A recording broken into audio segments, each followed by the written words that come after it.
and then we're going to do our trophy of the day and see what kind of memories come from that.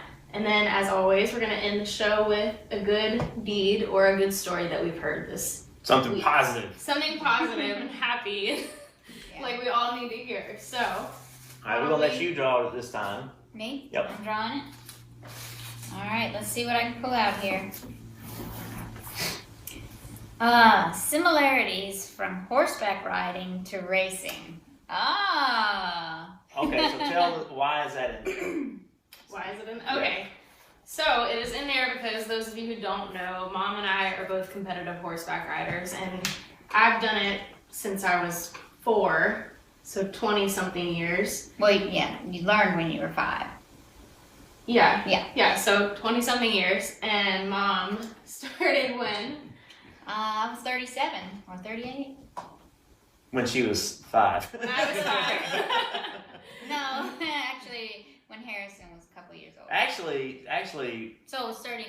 Funny story, when I can't get my math she right. taught math. I don't know. She taught math. Stop. So, and So all those kids in South Boston not. when Kim was probably 10 to 13, I was in that same age group.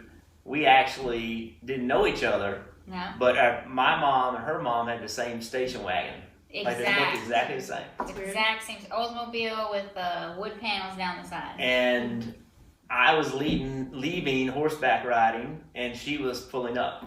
Yeah. So I was learning how to do it, and she was, as I was leaving, she was. So that was. It was only like a 2 or 3 week thing. How'd your horseback riding go? My horseback riding went as well as my guitar lessons. I did both of them once. I didn't know you even did guitar lessons. So. Yeah. So anyway. And I didn't get to do it very much. I only did it a few weeks, and so I actually started learning when she got into Which it. is funny because actually my best friend is who I got into it with, which is Olivia Andretti. So we owe her all of that. Mm-hmm. That's the only reason we're all doing it. But anyway, so Mom and I are competitive horseback riders, and we've been doing the AA circuits for a long time, and we've got a couple 100,000 hours of it under our belts. So a lot of ring time. But it's interesting because if you think about it, what are the similarities between it and racing? And I think the first similarity that I can think of is how important geometry is. Like lines on the track, you have to have the perfect line to make the perfect lap, right? And the same thing with horseback riding, like especially with the jumpers, which is based on speed. Which is the only one we could understand. The only one we get. Yeah, there's a couple of all the other disciplines. fancy judges stuff, we didn't get. The stopwatch, that was our language. Yeah, it Like makes sense. the ones that they get judged in, you feel like you need to be from the right country to get the right judge to give you the right numbers. You know what I mean?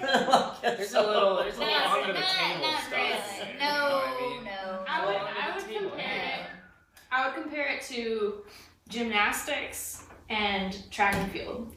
Like gymnastics is very like you have to place your foot in the right step, and if you don't, you get points deducted. That's for the hunter jumpers. That's the hunter jumpers, and then the jumpers, which is all speed and accuracy. So the fastest person that doesn't knock any jumps down wins. And that one's easy to understand because they set a time, and you have to complete the course and underneath a certain time without having any penalties, meaning knocking a jump over or running off course.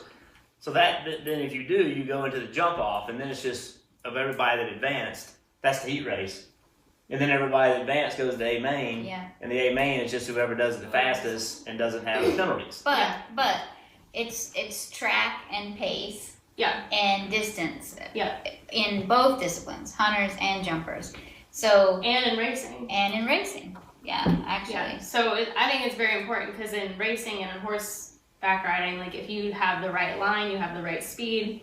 You can't go too fast in the turn, otherwise you're going way out. Or, I mean, it's all so calculated in that way, and I think it's very similar in that way. Yeah, and horsepower too. Like, you spin your tires, right? If you get on the gas too hard, and similar for us in that you want power, but you want speed and power, but you don't want just flat out speed because then you're going to jump flat and knock it down. So.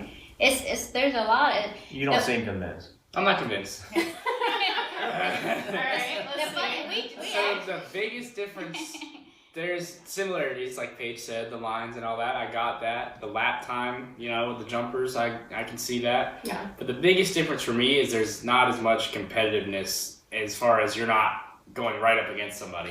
Yeah. Right? Like, you're not door to door with some dude, like, yeah, you know, whatever. And Sometimes in the flat class. I don't know, man. You get those older women, they get a little. I've been run into. I don't know, man. I had I'm a telling girl you. run into me with her horse. Yeah. I just don't see people getting up in people's faces at the horse derby or The whatever. younger That's competitors frowned- don't. that's The frowned older upon. competitors. That's what I mean. Fighting is frowned There's upon. no, Yeah. there's no, You are in the ring by yourself. yeah, that's what I, Except for the flat classes. That's the and biggest people difference. do cut you off, and people do try to show their horse off and move you out of the way. They do that. well, see, I wouldn't understand when that was happening in a flat class, because a flat class is, they go around in a circle and don't do anything. No. Like 10 or 15 horses So, all going together. it looks like you're not doing anything, but everything is harder than it looks. Yeah. And as I can I agree with say, that. when you wanted to ride my horse, Oh, I'm not saying it's easy. he was young and he said, I want to ride your horse. I want to jump. I don't want to learn how to ride. I just want to jump.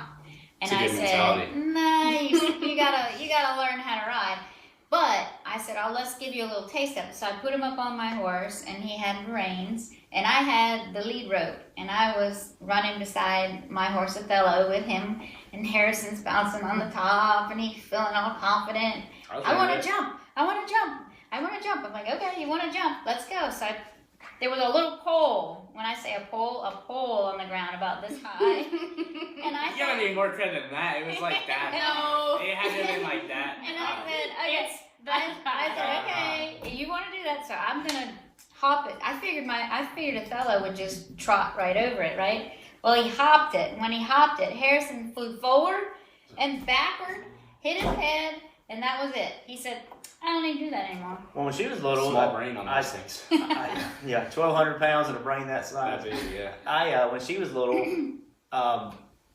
went to take that to that place in Mooresville, and the horse took off on her. Yeah. And the horse was going, ripping.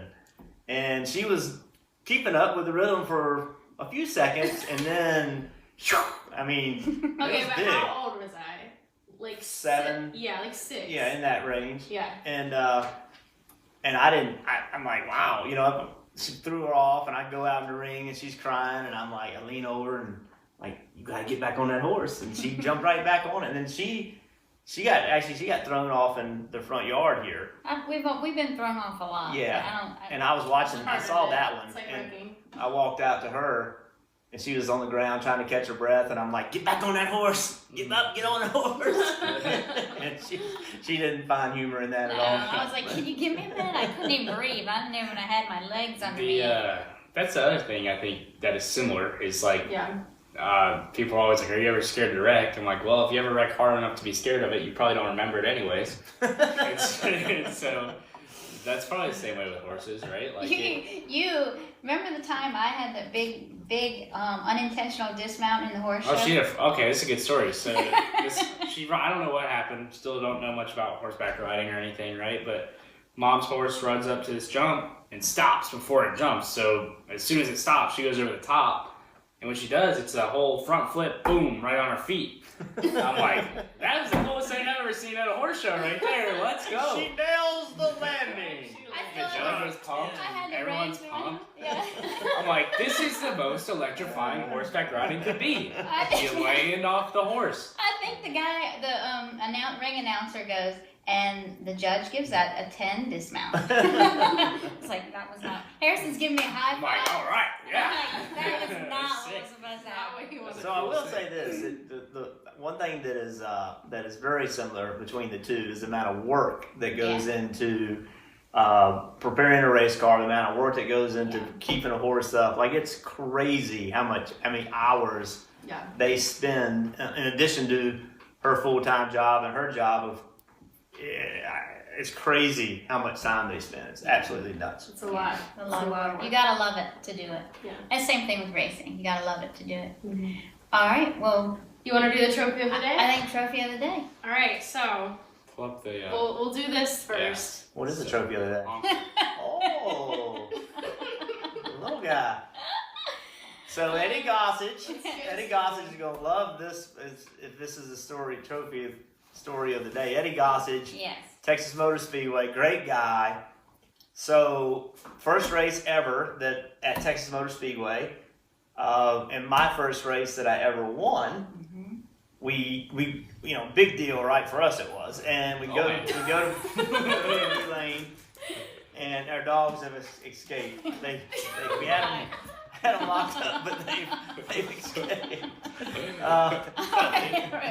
Keep going. So we win the race. We win the race, and in Victory Lane we get this massive trophy, right? That's still at the racetrack. Like it's in their museum, and so we didn't have much experience in winning the cup level, none. So they said, "Hey, we'll send you the trophy, right?" Well, a few months later, old Eddie sends us this guy. No, what Eddie said was, I said, I'm going to take the trophy with me. That's And the real Eddie guy. said, Here's the real one. well, no, that's the second. Yeah.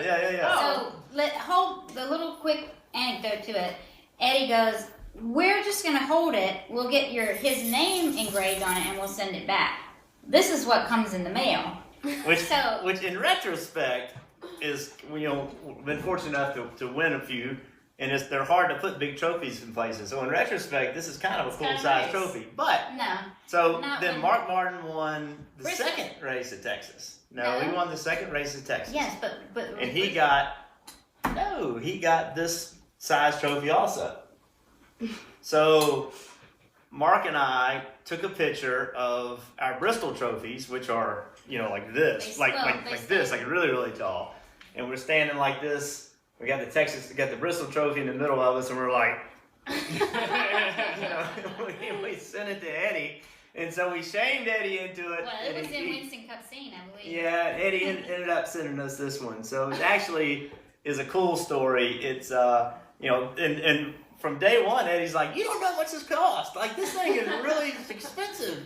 But it is a cool story. It actually makes that weekend even more special because behind everything there's some kind of cool story. And that's, I guess, I didn't mean to take this section over, but I wanted to tell that whole story. So when you won your first race and you got out of the car, you weren't that pumped, right? You got out and you're like, man, this is a nice race car. It's real fast and the boys did good. Did you watch that? Yeah. So I won my first race and I'm like, wow, like freaking yelling, man. Like, what's the deal with that? It was just a culture different? Well, the other thing is I lost my wedding ring in Victory Lane. Yeah. I took my glove off my wedding ring. So you were more worried about I think that. Eddie Gossage found my wedding ring in Victory Lane. I thought it was inside the car. No, I thought Eddie found it. But either way, I don't know.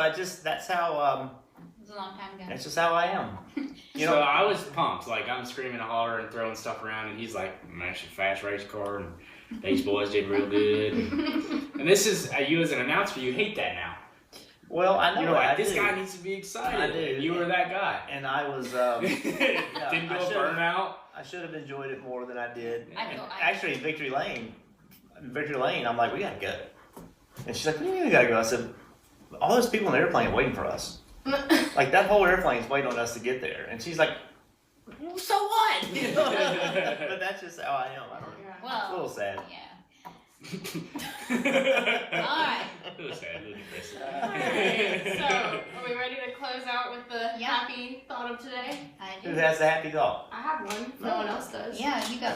Okay, so John Krasinski, if you guys don't know who he is, he's on The Office, and what are some of his other movies? Quiet Place is a good one. It's a scary one. It's like a war movie then too. He was in a new, like, a TV show, right? I don't know. Well, it doesn't matter, but John Krasinski, pretty famous actor, came out. I saw it on Facebook, but he's doing a show like this from his house, and it's just good news. It's a lot better than ours. It Probably. was. Oh. Yeah, no, but it's just good news. So his entire show, I think it was like 20 minutes long, and his entire show is just telling stories that he's heard of good, happy things. And one of them was this girl who just finished her last round of chemo, and when she was going home, like the entire. I saw it. Did you see Yeah. it? That was awesome. Yeah, the Saw it too. entire neighborhood was lined with all her friends and family in their cars and honking and stuff. But it was just a really cool show. So if you guys need anything to watch, that's very happy news. Well, that's awesome. And it's, one thing that this has, the situation that we're all in, and we're all in it together, is that there is some good to it. You know what I mean? It's not all. I think we have to look for it. And I think we have to really take time. We always say, I'm spending more time with family, and I want to be something. I want to do something. Well, you know what? You got a month, or however long, do it, be it, become it. Yep. And it's a great time to get in shape. It's a great time to read a book, like whatever it is. And we all should come out of this in some form or fashion better and stronger. And here they come. All right, we cut the last part off, right? No, we'll leave that. No, we're going to leave that in. Well, sweetie, if you hadn't said we're going to cut that off, maybe we could have. Oh,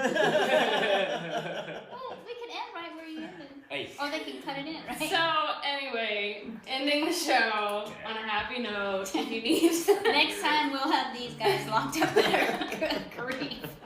Alright, guys, thanks for watching. Next time. Hey Motorsports fans, thanks for watching. Make sure you hit subscribe before you go for all the latest news and highlights across motorsports.